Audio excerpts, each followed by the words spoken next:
একটা documented criminal যে বাংলাদেশের লক্ষ লক্ষ কোটি মানুষকে ফকির করে দিয়েছে গত ৩-৪ বছরে, তাকে রাষ্ট্র পুরস্কৃত করেছে। তার জেলে থাকার কথা ছিল। এখন দেশের বাইরেও আমরা দেখেছি শেয়ার মার্কেটকে মোটামুটি সবাই জুয়ারি হিসেবে দেখে, কিন্তু রাষ্ট্র বিভিন্ন প্রতিষ্ঠানকে দিয়ে এই শেয়ার মার্কেটটাকে মনিটর করে, সিরিয়াসলি মনিটর করে। রাষ্ট্র এখানে প্রতিপক্ষের মতো আচরণ করে, পুঁজি যারা বিনিয়োগ করেছে তাদের পক্ষ হয়ে, মার্কেটের অ্যাগেনস্টে। কিন্তু বাংলাদেশে দেখলাম যে এই রাষ্ট্রই হলো জুয়া খেলে, এই রাষ্ট্রের হত্যাকর্তারাই হলো বড় বড় জুয়ারি। এই রাষ্ট্রের এমপি, মন্ত্রী, মিনিস্টার, অ্যাডভাইজার, এদের কোম্পানিগুলোই হলো সবচেয়ে বড় জুয়ারি এখানে। তো রাষ্ট্রের কর্তা ব্যক্তিরা যখন জুয়ারি হবে, তখন আমার 33-34 লক্ষ 35 লক্ষ ক্ষুদ্র বিনিয়োগকারীর জন্য কথা কে বলবে, বিচার কে করবে? আমরা হাউকা করবো, হয়তো আপনারা হয়তো কয়দিন প্রচার করবেন। মানুষ এখন আর বিচারও চায় না। দেখেছেন 1 লক্ষ কোটি টাকা হারায় ফেলছে, 11 বিলিয়ন ডলার হারায় ফেলছে 1.5 মাসে। কোনো মিছিল হয়েছে দেখছেন? কোথাও প্রতিবাদ হয়েছে? ক্লান্ত হয়ে গেছে মানুষ। এই রাষ্ট্রের চুরি বাটপারের বিরুদ্ধে মানুষ প্রতিবাদ করতে করতে, কথা বলতে বলতে ক্লান্ত হয়ে গেছে। এই রাষ্ট্রটাকে এখন আর কেউ ওন করে না। আমরা একটা মধ্যযুগে ফিরে যাচ্ছি। এই জায়গাতে যখন আসবে যে মানুষ এই রাষ্ট্রের কোনো কিছু ওন করে না, তখনই মব জাস্টিসের প্রশ্ন আসবে, মানুষ আইন হাতে তুলে নেবে। আওয়ামী লীগের যারা বড় বড় আলেম ওলামায়ে কেরাম আছেন, দরবেশ সাহেব আছেন, সুফিরা আছেন, আল্লাহর ওলিরা আছেন, ওনারা এই বাজারের সাথে জড়িত শুরু থেকে। এবং দেখবেন আওয়ামী লীগ 1996 সালের জুন মাসে ক্ষমতায় আসে। 15 তারিখে ক্ষমতায় আসার পর থেকে 2 থেকে 3 সপ্তাহের মধ্যে আমরা দেখলাম যে শেয়ার মার্কেটে অত্যধিক বেচা কিনা হচ্ছে।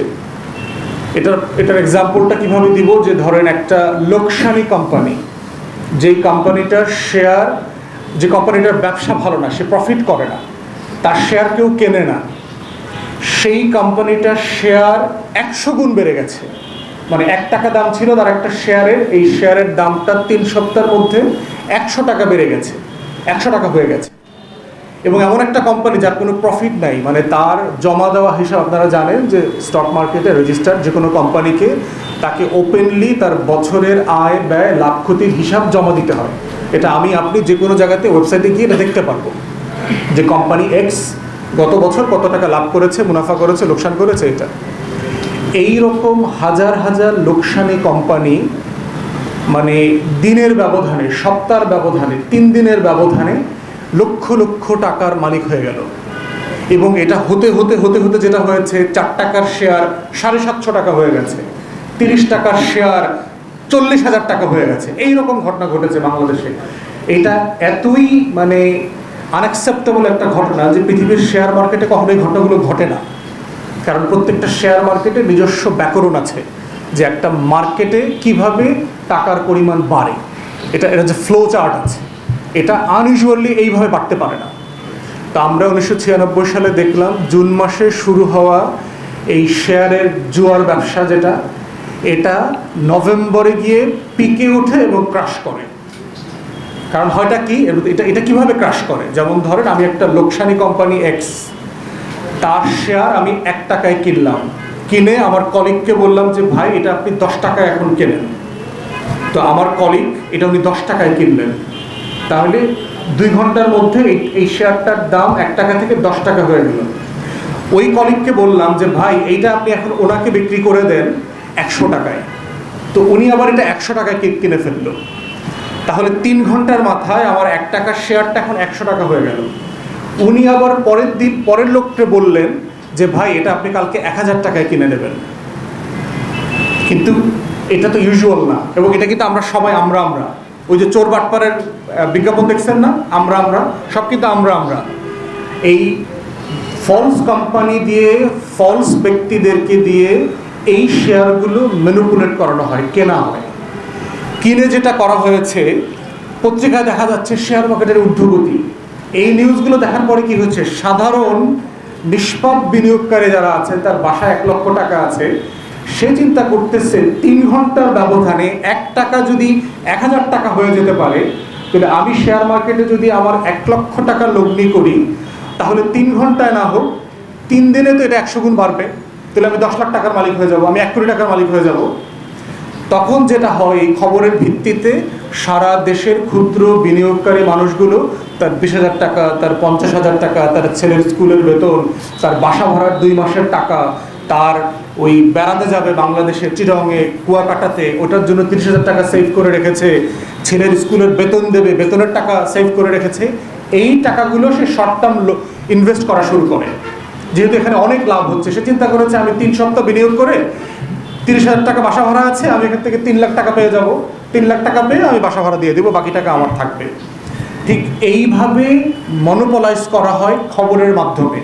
একটা মিথ্যা চক্রের ব্যবসা বাণিজ্যটা তখন যেটা হয়, জাতীয় খবর হয়ে যায় যে শেয়ার মার্কেটে ব্যাপক এটা সেটা হচ্ছে, এবং তখনকার পত্রিকা যাবেন প্রধানমন্ত্রী শেখ হাসিনা থেকে শুরু করে বাংলাদেশের সকল মন্ত্রী মিনিস্টাররা, গুরুত্বপূর্ণ ব্যক্তিরা তখন এটা নিয়ে বেশ দেখেন আওয়ামী লীগ ক্ষমতায় এসেছে, শেয়ার বাজারে কিভাবে মানুষ লগ্নি করছে, আওয়ামী লীগ ক্ষমতায় আসলেই দেশের মানুষের উন্নয়ন হয়, এগুলো বলা শুরু করেছে। তো চক্রটা দেখেন, এই চক্রটা যেহেতু সবাই এটার সাথে জড়িত, এদের কারণে দেশের মানুষ ব্যাপক হারে সেখানে ইনভেস্ট করে। করতে করতে করতে করতে যেটা হয়েছে, নভেম্বর মাসে এসে এই যে টাকাগুলো আমার কোম্পানিতে, এই টাকাগুলো তো ধরেন এক্স কোম্পানির অ্যাকাউন্টে জমা হয়েছে। 1 টাকার শেয়ার 10 টাকা, 10 টাকার শেয়ার 100 টাকা, 100 টাকার শেয়ার 10,000 টাকা, 10,000 টাকার শেয়ার 1 লাখ টাকা, এগুলো তো আমার এক্স কোম্পানিতে আমার জমা হয়েছে। তো জমা হয়ে যেটা হয়েছে, আমি একটা লস কোম্পানিতে 4 মাসের ব্যবধানে আমার এখানে 40 কোটি টাকা জমা হয়ে গেছে এই এক্স কোম্পানিতে। আমি তখন আমার অ্যাকাউন্টেন্টকে বললাম টাকাটা তুলে ফেলো। সে ব্রোকার হাউসে গেল, গিয়ে এটা বিক্রি করে দিয়ে 40 কোটি টাকা এখান থেকে বাসায় নিয়ে আসলো, এবং আমরা এই সবার শেয়ার পরিকল্পিতভাবে বিক্রি করে দিলাম। তো বিক্রি করে দেওয়ার মাধ্যমে যেটা হয়েছে, যারা এই যে আমরা সবাই শেয়ার কিনেছিলাম, বিক্রি করেছিলাম, কিনেছি বিক্রি করেছি, এই প্লেয়াররা এখন মার্কেটে আর নাই। তাহলে এই পুঁজিবাজারে শেয়ারটা কিনবার এবং বিক্রি করবার বাজারে খদ্দের নাই, মাল নিয়েও কেউ যাচ্ছে না, মালটা কেউ কিনছেও না। তখন সেই বাজারটা শূন্য হয়ে যাবে। আপনি একদিন চিন্তা করেন, আপনার সকালের যে বাজারটা আপনি করেন যে দোকান থেকে অথবা যে বাজার থেকে, ঘুম থেকে উঠে দেখলেন ওই দিনকার কোনো মানুষ বাজারে, যারা সবজি বিক্রি করে, কারণ বাজার যায় নাই, ভ্যানে করে কোনো মানুষ সবজি নিয়ে আসে নাই, সেই দিনকার বাজারটা কীরকম হবে?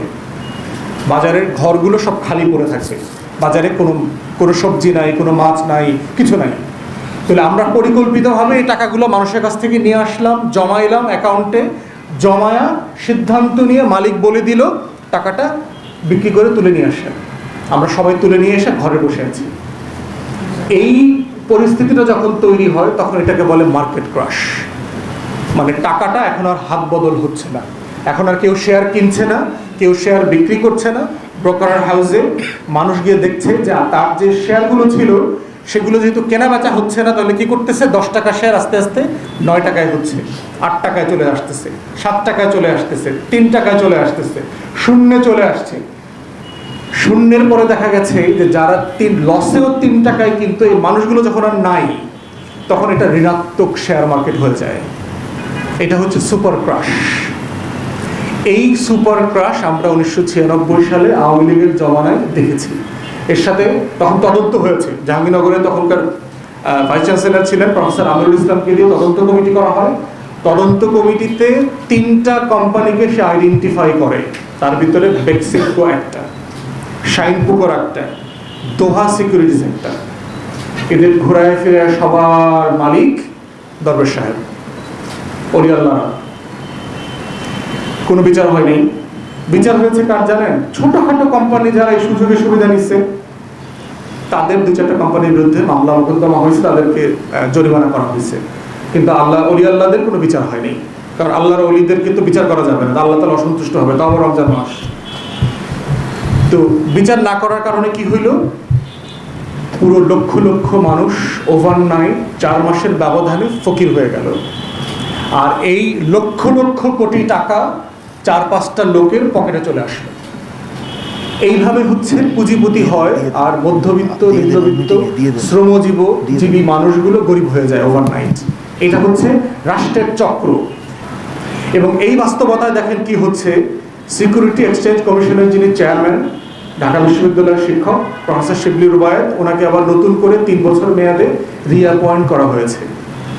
যেই লোকটা গত 20 সাল থেকে সকল security exchange commission, stock market, share বাজারে সব কিছুর সাথে জড়িত, যার নিজের ব্যাপারে আন্তর্জাতিক মাধ্যমে প্রতিবেদন আসছে যে সে দেশের টাকা লুটপাট করছে, ডলারে মিলিয়নস অফ ডলার লুটপাট করছে সে নিজে, তার তো বিচারই হয় নাই, তাকে রাষ্ট্র পুরস্কার দিয়েছে। কেন দিচ্ছে রাষ্ট্র পুরস্কার? কারণ এই যে রাষ্ট্র জুয়ারি হয়ে গেছে। রাষ্ট্র যখন জুয়ারি হয়, এটা হলো তার নমুনা যে আপনি লুটপাট করবেন, আপনাকে পুরস্কৃত করা হবে। আপনি লন্ডনে 300 ফ্ল্যাট কিনবেন, আপনাকে পুরস্কৃত করা হবে। আপনি বেনজিরের মতো হাজার হাজার কোটি টাকার রিসোর্ট করবেন, মানুষের তার বাচ্চা কাচ্চা নর্থ সাউথে পড়বে, তারা ফ্ল্যাট কিনে দেবেন যেন ক্লাসের বিরতি দিকে এসে ঘুমাইতে পারে, বিশ্রাম নিতে পারে, তাকে পুরস্কৃত করা হবে। একটা ডকুমেন্টেড ক্রিমিনাল যে বাংলাদেশের লক্ষ লক্ষ কোটি মানুষকে ফকির করে দিয়েছে গত 3-4 বছরে, তাকে রাষ্ট্র পুরস্কৃত করেছে। তার জেলে থাকার কথা ছিল এখন। তো আওয়ামী লীগের এই ঐতিহাসিক বাটপাড়ির দ্বিতীয় রাউন্ড আমরা দেখলাম 2010 সালে। 9 ডিসেম্বরে ক্ষমতা আসলো, 10 জানুয়ারিতে দায়িত্ব নিল, এবং 2010 সালের এক্স্যাক্টলি নভেম্বরে, কারণ হচ্ছে যে যারা এই মার্কেট জুয়ারি যারা আছে, তারা, আপনারা যারা ছোটবেলায় পুকুরে নদীতে খেলছেন, আমরা হাত দিয়ে ঢেউ উঠাইতাম, দেখবেন এই ঢেউ উঠাইতে একটু সময় নিতে হয়। তো আসার পরে পিলখানায় গণহত্যা হয়েছে, সরকারকে একটু গুছায় উঠার, এটা তারা জুন জুলাইয়ের পরের থেকে ওই শেয়ার মার্কেটে ঢেউ উঠানো শুরু করছে। এই অলিয়ারা ডাউলিয়া মানে ঢেউ কিভাবে উঠাইছে? টাকা ইনভেস্ট করছে, 10 টাকার শেয়ার সে 500 টাকায় কিনছে, পরের দিন 500 টাকার শেয়ার সে 5000 টাকায় কিনছে, 5000 টাকার শেয়ার আবার আরেকজন তার 5 লাখ টাকায় কিনছে। ঢেউ উঠাইতে উঠাইতে উঠাইতে নভেম্বর ডিসেম্বরে 2010-এ গিয়ে আবার সব টাকা সে শেয়ার মার্কেট থেকে তার অ্যাকাউন্ট থেকে ব্রোকার হাউসে বিক্রি করে দিয়ে টাকা নিয়ে চলে আসছে। মার্কেট ক্রাশ, লক্ষ লক্ষ মানুষ আবার ফকির হয়ে গেল, এবং কি পরিমাণ টাকা চলে গেছে এটার কোনো আইডিয়া নাই। Billions of dollar, billions. আবার একটা তদন্ত কমিটি হইল, বাংলাদেশ ব্যাংকের সাবেক ডেপুটি গভর্নর সাহেব মরহুম, আওয়ামী লীগের লোক ছিল কিন্তু অসাধারণ সৎ মানুষ ছিলেন, ভালো মানুষ ছিলেন, ইব্রাহিম খালিদ সাহেব। কারণ বলে আওয়ামী লীগের ভিতরে তো এই ধরনের বাটপাট ছাড়া তো ভালো মানুষ নাই। তো উনি একটা থরো ইনভেস্টিগেশন করলেন, এবং ইনভেস্টিগেশন করে সকল অলিয়া সুফি দরবেশদের নাম, কোম্পানি সহ ওখানে ডিটেলস দিয়ে দিলেন। অর্থমন্ত্রী ওয়াদাও করেছিলেন যে এইবার আমরা প্রতিবেদনটা পাবলিক করব, করেন নাই। সংসদে যখন তাকে জিজ্ঞেস করা হয়েছে, বলে ভাই বিপদ আছে, অনেক গুরুত্বপূর্ণ লোকদের নাম আছে, এই নামটা বলা যাবে না, এগুলো আমি বিপদে পড়ে যাব, অসুবিধা হবে, দেশের অসুবিধা হবে। একটা রাষ্ট্রের অর্থমন্ত্রী একটা রাষ্ট্র কিভাবে সারেন্ডার করে মাফিয়ার কাছে, দেখেন যে তার কাছে দেশের মানুষ গুরুত্বপূর্ণ না, 35 লক্ষ মানুষ টাকা খোয়া গেছে, এটা গুরুত্বপূর্ণ না। তার কাছে গুরুত্বপূর্ণ হচ্ছে অলিয়ারা গুরুত্বপূর্ণ, দরবেশরা গুরুত্বপূর্ণ, সুফিরা গুরুত্বপূর্ণ, তাকে বাঁচাইতে হবে, নাহলে সে বিপদে পড়বে। তো এই ধারাবাহিকতায় দেখেন যে একের পর এক তদন্ত হচ্ছে, আমরা জানছি কারা দায়ী, কোন কোন ব্যক্তি দায়ী, কোন কোন কোম্পানি দায়ী, কোন কোন ব্রোকারেজ হাউস দায়ী, security exchange commission, Dhaka stock এক্সচেঞ্জে কোন কোন কর্মকর্তা দায়ী। সব ব্যক্তিদের জানার পরেও কারো বিরুদ্ধে কোনো মামলা হচ্ছে না, কাউকে বিচারের আওতায় আনা হচ্ছে না। না আনার কারণে কি হয়েছে, যে টোটাল দেশের যে অর্থনৈতিক অব্যবস্থাপনা, এই অব্যবস্থাপনার অংশ হিসাবে শেয়ার মার্কেটও যাচ্ছে, তাই মাৎসরাই সিচুয়েশন তৈরি হয়েছে। সর্বশেষ যে প্যারা, গত জানুয়ারি মার্চের যে সমস্যাটা হয়েছে সেটা দেখেন, এই শেয়ার মার্কেটে লেনদেনের সমস্যা হচ্ছে, বারবার লুটপাট হচ্ছে। এই কথা বলে সিকিউরিটি এক্সচেঞ্জ কমিশন এবং অথরিটি কি করলো, ফ্লোর প্রাইসিং ঠিক করে দিল। ফ্লোর প্রাইসিংটা কি জিনিস? এটা নর্মালি কৃষি পণ্যের ক্ষেত্রে বিভিন্ন দেশ করে, আমরাও দাবি করেছি বারবার কৃষি পণ্যের ব্যাপারে এটা করার জন্য, যে ন্যূনতম কেনা বেচার দরদাম ঠিক করে দেওয়া। আপনারা দেখবেন এই যে ভোক্তা অধিদপ্তর বিভিন্ন মার্কেটে গিয়ে ঠিক করে দেয়, পেঁয়াজের খুচরা মূল্য কত, মানে বিক্রি মূল্য কত, এই মূল্য কত, এটা ঠিক করে দেয়। তো শেয়ারের ক্ষেত্রে তারা একটা ফ্লোর প্রাইসিং ঠিক করে দিল জানুয়ারি মাসে, জুলাইতে 2022-এ। এটার পরে দেখা গেছে যে কৃত্রিমভাবে শেয়ার মার্কেটে কোনো কলাপস হয়নি, কিন্তু এটার ক্ষতিটা কি হয়েছে, এটার প্রচুর ক্ষতি হচ্ছিল, এবং এক্সপার্টরা কিন্তু বারবার বলছিল যে এটা করা ঠিক হবে না। এটা করার কারণে যেটা হয়েছে, ন্যূনতম প্রাইসে পুঁজিপতিরা যারা লাভ করতে চায়, তারা বড় বড় কোম্পানিগুলো এখানে রেজিস্ট্রেশন করে না, তারা ইনিশিয়াল অফারগুলো ছাড়ে না, এখানে প্রাইমারি শেয়ার বিক্রি করে না, বিদেশি কোম্পানি আসতে চায় না। তো না চাওয়ার কারণে যেটা হয়, শেয়ার মার্কেট গ্র্যাজুয়ালি মরে যায়, এখানে ইনজেক্ট হয় না, মানি ইনজেক্ট করে না। তো এটা কেন করেছে? আপাত দৃষ্টিতে বোঝানোর জন্য যে ক্ষুদ্র বিনিয়োগকারীরা কেউ লস করবে না, কিন্তু আসলে তারা কৃত্রিমভাবে সবাই লস করে ফেলেছে, কারণ ইনফ্লেশনের সাথে তো টাকা অ্যাডজাস্ট হচ্ছে না, তার লাভ লোকসান অ্যাডজাস্ট হচ্ছে না। সর্বশেষ নির্বাচন হয়ে গেল, এটা এতদিন করে নাই কেন? কারণ শেয়ার মার্কেটের এই লসটা সরকার দেখাইতে চাচ্ছিল না নির্বাচনের আগে। ফেলানি দিবসের নির্বাচনের পরে এই জানুয়ারি মাসে শেষ থার্ড উইকে ফোর্থ উইকে তারা এটা ওপেন করে দিল, ফ্লোর প্রাইসিংটা ওপেন করে দিয়েছে। উইথড্র করে দেওয়ার কারণে যেটা হয়েছিল, যেটা কৃত্রিমভাবে 30 টাকায় শেয়ারে স্টাক হয়েছিল, এটা পরের দিন তার অরিজিনাল প্রাইসে ফিরে আসছে, সেটা হলো 3 টাকায় ফিরে আসছে। এইটার মধ্য দিয়ে যেটা হয়েছে, শেয়ার মার্কেট আবার একটা ধপাস করে পড়ে গেল আর কি। প্রায় 48 দিনের মাথায় এই ফ্লোর প্রাইসিং এর রেজাল্ট হচ্ছে 1,10,000 কোটি টাকা নাই হয়ে যাওয়া, লস।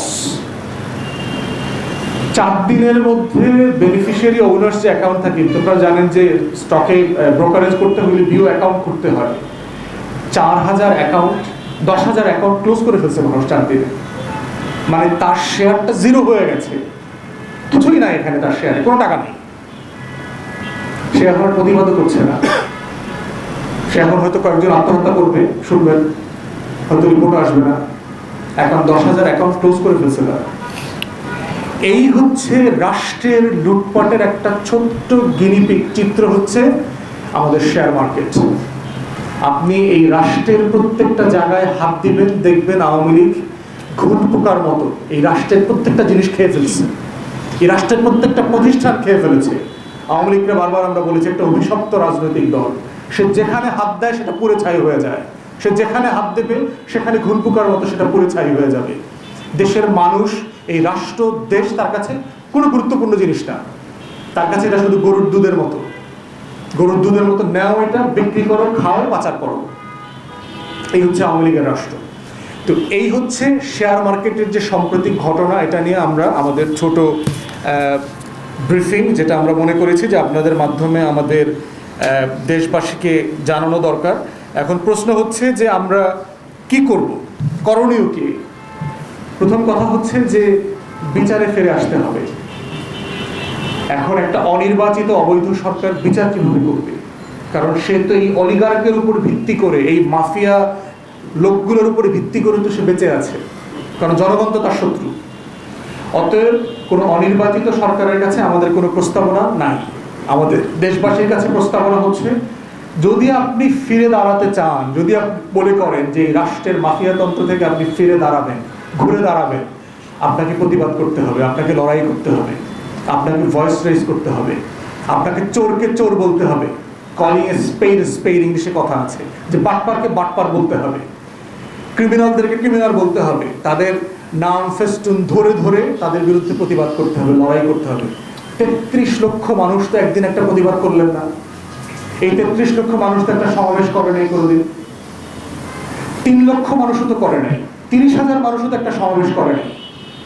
তাহলে এই 33 লক্ষ মানুষ রাষ্ট্রের যারা অবৈধভাবে শাসন করছে তার কাছে এটা তো 30 জনের সমান। সে তো চিন্তা করে যে আমি বিএনপির 5 লাখটা 20 মিনিটে পিটায় উঠাই দিছি, আসুকটা পিটায় উঠাই দিব। এবং বহুদিন পিটাইছে, আপনারা জানেন। ক্ষুদ্র বিনিয়োগকারীরা যখন প্রতিবাদ করেছে, তারা বহুবার তাদেরকে পিটায়া টিয়ারশেল মাইরা সেখান থেকে উঠাই দিছে।